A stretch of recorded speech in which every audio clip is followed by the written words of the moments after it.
मेरे प्यारे दोस्तों, आप जानते ही होंगे जिस तरह 7 अक्टूबर को हमास गाजा पट्टी के आतंकवादी लड़ाकुओं ने इजराइल की सीमा में घुसकर लोगों को साथ अमानवीय व्यवहार करके जिस तरीके से इजराइल को युद्ध के लिए भड़काया गया वह बहुत ही निंदनीय है। इसी को लेकर इजराइल ने हमास को जवाबी कार्रवाई में युद्ध की स्थिति और तनावपूर्ण हो चुकी है। हिजबुल्लाह ने जिस तरीके से चेतावनी दी, इसकी जवाबी कार्रवाई में अमेरिकी रक्षा विभाग ने अपने दोस्त इजराइल को हजारों 155 मिमी तोपखाने के गोले भेज दिए हैं, जिन्हें शुरू में यूक्रेन जाने के लिए रखा गया था। 3 इजरायली सेना अधिकारियों ने बताया कि तोपखाने के गोले जो अमेरिका में इमरजेंसी स्टॉक में रखे हैं, जो हाल ही में हुए यूक्रेन रशिया युद्ध में यूक्रेन को देना चाहता था, लेकिन वो अब इजराइल में भेजे जाएंगे। उन्होंने इजरायली सेना से कहा क्योंकि लेजबान इजराइल सीमा पर लड़ाई जारी है और वह गाजा पर संभावित जमीनी हमले की तैयारी कर रही है। इजराइल ने घिरे फिलिस्तीनी क्षेत्र पर अंधाधुंध हमला जारी रखा है, जिसमें 4137 फिलिस्तीनी मारे गए हैं, जिसमें से अधिकांश महिलाएं और बच्चे हैं। 13,000 से अधिक लोग घायल हुए हैं। इजराइल के अधिकारी ने बताया कि फिलिस्तीन ने 200 से अधिक बंधकों में से 2 अमेरिकी नागरिकों को रिहा कर दिया, क्योंकि हमने बॉर्डर पर बमबारी जारी रखी है।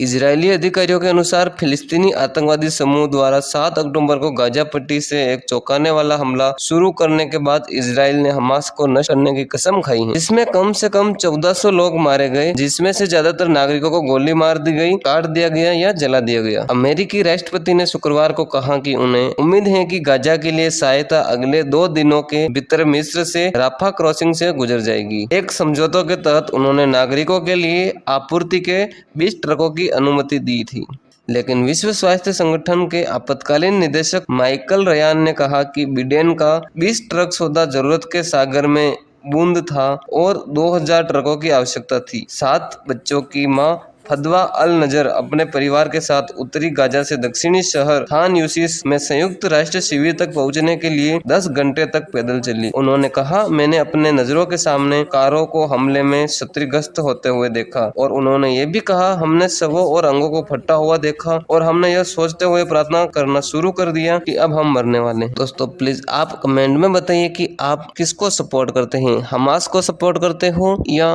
इजराइल को सपोर्ट करते हो। दोस्तों अगर आप भी इजराइल को सपोर्ट करते हो तो वीडियो को लाइक कर देना।